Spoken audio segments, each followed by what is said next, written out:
Serge Lama quitte la scène, ce 11 février. L'occasion pour lui de passer du temps avec son épouse, Luana Santonino, de 35 ans sa cadette.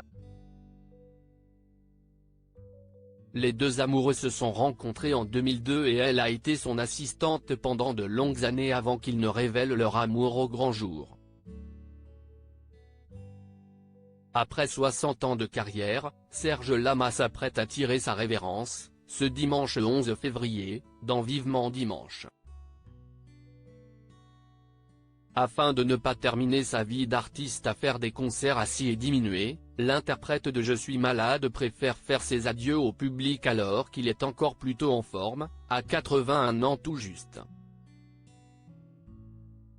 Il pourra ainsi profiter de la compagnie de son épouse, Luana Santonino, avec laquelle il a 35 ans de différence. Serge Lama et Luana se sont rencontrés dans les années 2000. Il était alors encore marié à sa deuxième épouse, Michelle, la mère de son fils Frédéric. Luana Santonino devient alors l'assistante du chanteur et petit à petit s'accompagne, dans le secret. Ce n'est qu'à la mort de Michelle, en 2016, que les deux amoureux s'autorisent à dévoiler au grand jour leur inclination. Pour leur mariage, Serge Lama et Luana Santonino avaient leur propre style en février 2021, Serge Lama et Luana Santonino se sont unis officiellement à la mairie du 7e arrondissement de Paris. Le mariage a été célébré par la mère d'alors, désormais ministre de la Culture, Rachida Dati. Pour l'occasion, la mariée avait choisi de porter un costume blanc avec pantalon et bottes blanches assorties. Quant à Serge Lama, il était vêtu d'un costume noir et des baskets blanches, à scratch.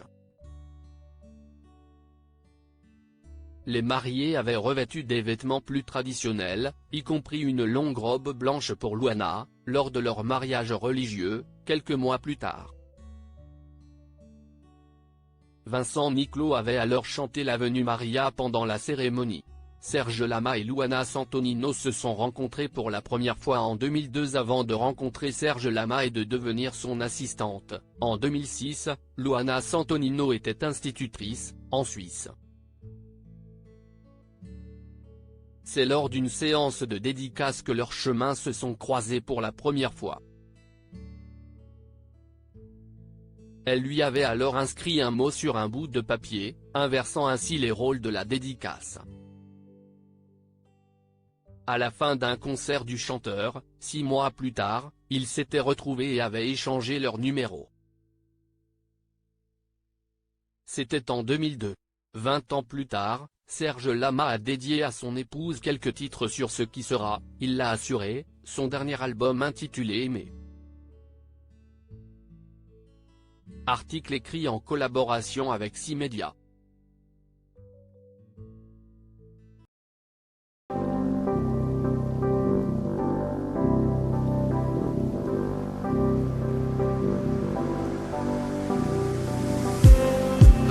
Just need